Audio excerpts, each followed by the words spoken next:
People will avoid doing something that they're not good at in front of others.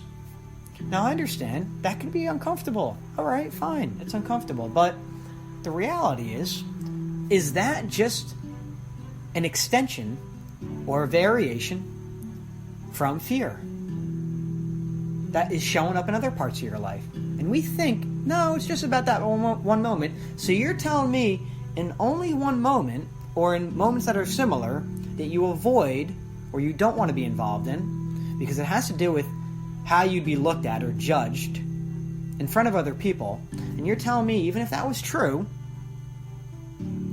it's not appearing anywhere else in your life. It only appears in situations where you're doing something in front of others. But that wouldn't appear in other parts of your life.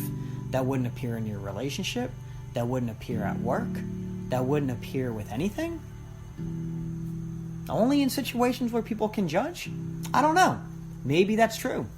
The idea here is we don't realize fear is contributing to our existence, who we are and how we are.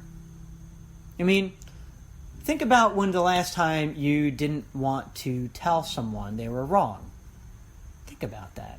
Now, of course, how you'd say that would ultimately determine the whole situation and where that is even coming from within us.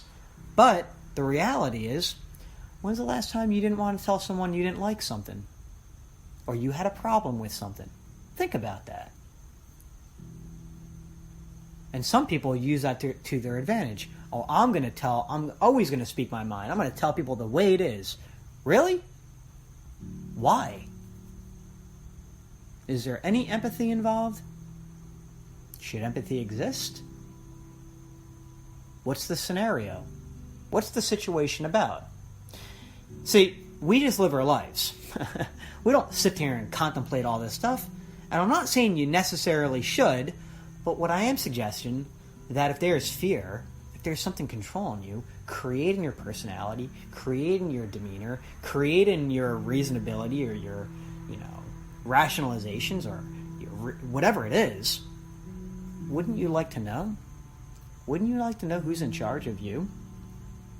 And we always look at people outside of us that could be in charge of us, and that could exist too. But what about the you? The mind?